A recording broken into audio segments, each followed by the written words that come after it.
så det et godt prinsipp å holde seg fra alkohol. Det stender at vi skulle ikke være drukken av vin, vi skulle ikke være avvirket av vin.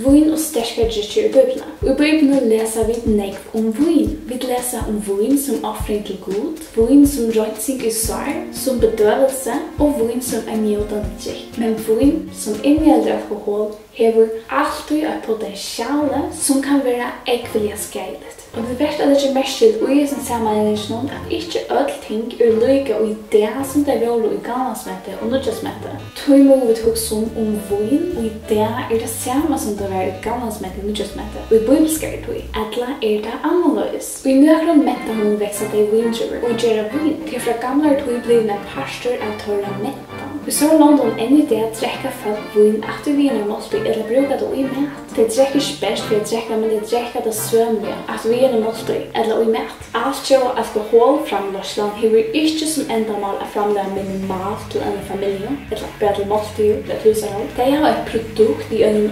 avvirkende løye, en avvirkende drikke som de framlærer i store mångton. Tog de vil selge det i store mångton. Tog de vil ha til å kjøpe det i store mångton. Slutt alkohol og i legger og innstaklingar, tjonaband, heim, arbeid, familie, liv og så fremvegis. Og det gjørs en kanning i Amerika som viser at 40.000 folk om året dødje av alkohol, og at 38 millioner amerikanere alkoholikere. Og det som er viktig også med det at i det kan man framlegge alkoholprosent, volum, som avmarska. Du kan få sånn innhold av alkohol i en trykk at det avmarska. Det er altså vin og sterkere drikker i det innholdet nek mer alkoholprosent enn det kjører i gammalsmette og nødgjøsmette togene. For hei lokale familien og en vinker som de framlade vin til torrabruk. De gømte vindruerne i en krukko til 2-3 dier, og de det gjør til 2-4%. Og så man sier at Grekene klarer å få alkoholprosent helt opp til 14-12% via gående langere.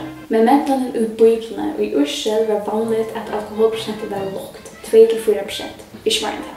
Og her at skje, hadde de avmerska mångt av alkoholik. Først husarhold kunne de ikke drekke mer enn avvurst. Og vi leser blant annet brytleggen i Kana og Johannes kapitel 2.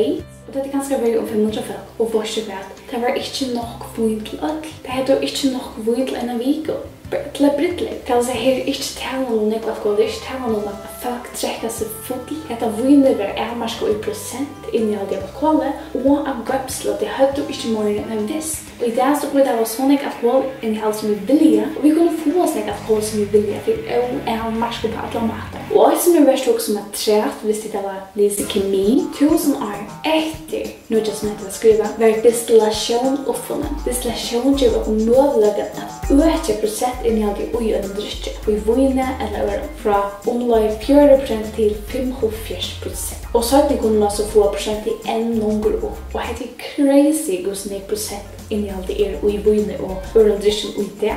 Det er at det ikke tale om 2-4% som det var bibelskere tog. Vanlig vin inneholder det 12% eller hakre. Her er det at det var vin og bibelskere tog koka eller blanda. Det er om du har vin ved 2-4% og du koka i det så fordamper i alt alkohol. Det er løse vekk vin eller vanlig drikk ved ongon alkohol i ui. Og dette vinen var slik krem som man kunne blanda i vatten eller bruke som syltetøy av brek. Det er ganske om ribenesaft.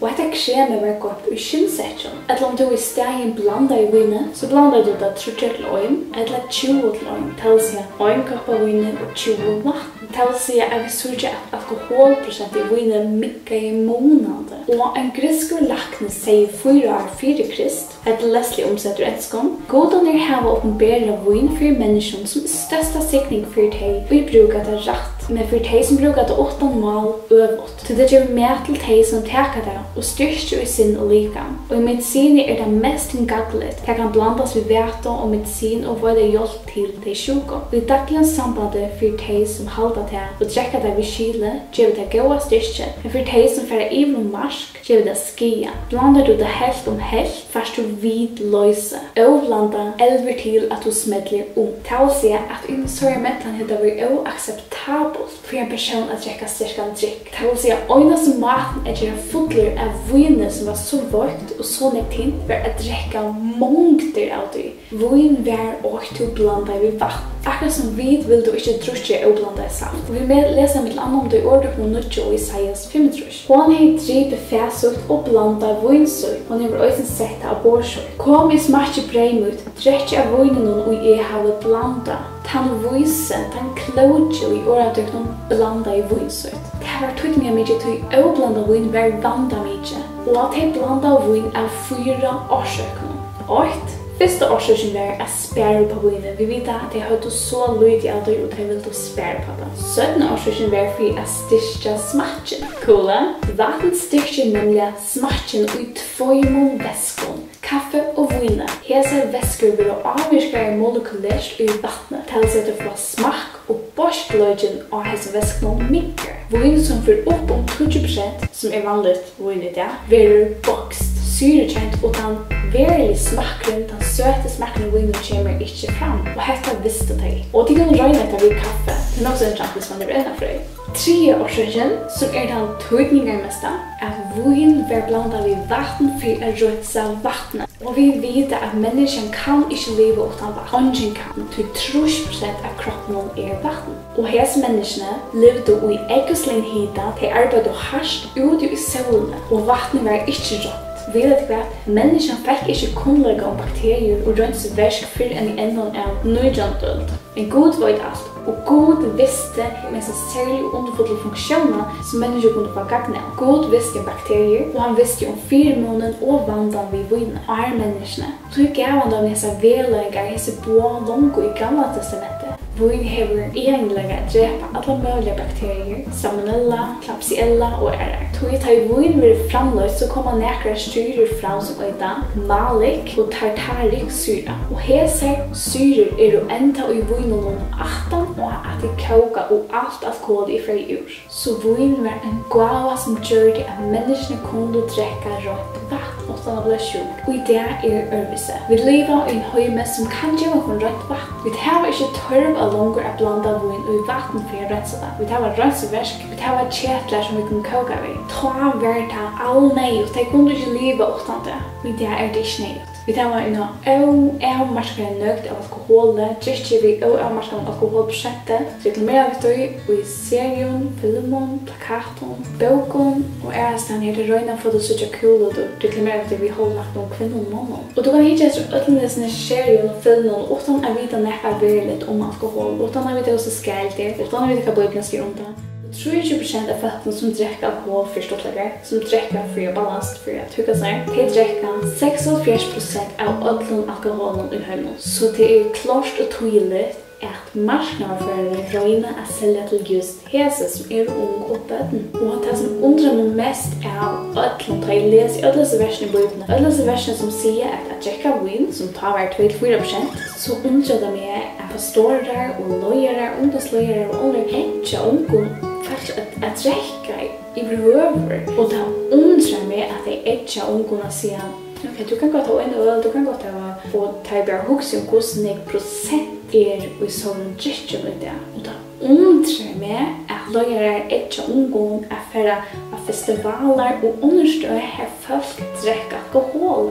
Her også bøves enda man at blive avvirskaver. Vi som Trúgvandi har ikke gjøre i en fellesskap som drikker alkohol. Så hvis vi tidser et orgo, så sørger vi at det ikke gærligt, og det enda skjeilig til vandamist til deiligt. Og største trobelagjen til ungdom Trúgvandi i førjon og i det. Hetta sommaren drikkskaper. Evlevner av festivalen, G-festival, sommerfestival, Elasøko, kapprøren og ødlen øren. Minansvarsler og framvegis. Alkohol og legende. Det bandamist for enskjøkende. Og spurningi som satt etter vi at han har gransket etter hver kvør i min årsøk å drekka vin. Jeg har rønt vatten, jeg pjøst ikke å drekka vin, og hvis vi skal hugga meg så kan jeg drekka soda vatten. Alt det drikker som har vi å velge i som en føringer, som Trúgvandi i VAKURLEIKI.FO. Jeg pjøvest ikke å drekka vin, øl og sterkere drikker. Og her trett ødelen sier Paulus at om jeg bror munnen til avstøyt så jeg lagt det. Point ikke å kjøtt, drekka vin, eller gjøre noe som bror til avstøyt. Og som vært også som tatt Trúgvandi at flere folk så gjort til en enda først om.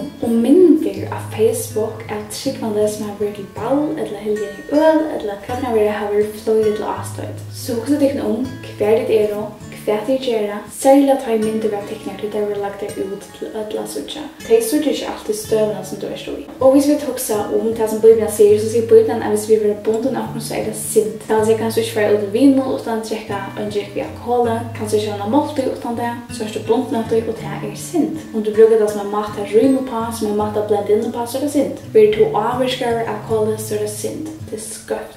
Så du gjør bedre, du viser, sier Bibelen, hvis du holder det fra alkoholet til visdommer. Daniel setter seg fire, ikke gjør seg øvrenen av vine konsens. Og Gud signer han. Og gjør du til, holder du det fra tog, for at Gud som i himmelen, så får han signa til fire til. Og en som jeg vil vime av dere selv dere leser disse versene, tært og en avgjør, høyma, ikke ølesøker, ikke til ball, ikke en føringere, ikke en mest stål til ta i kjøtt av fettla. Tært og en avgjør høyma, men du leser årgods og i bøn, sette dere fire og be Gud om at gjøre dere styrke til vis mennesker og medfølge høyma. Og jeg kunne ta som så nek Anna, jeg kunne bli vi, men det ikke tog til, så det sørger svett av video i ordet Spyr med spurningar sitter i oss i omkron et eller annet ender som du ikke skal ta som skriv til meg. Og Hetta video i hver faktisk yngst av einum tykkum, faktisk 7 mål av tykkum. Hittar jeg som videoen, sammen med dere ved noen, og det er så milde Trúgvandi det at finne en samtale om hvordan vannet menneskene å drekka, og at det ikke gantlet på nekka matta i det. Så ja, takk for at du tok da, vi sitter deg. Hva sier så Bibelen om festivalar og andre tiltak her alkohol en stor partur av underholdning? Ja, som du sier, så det som skulle være 2 parter ble til Triðji, så vi sier nast for kjøtt om god vil.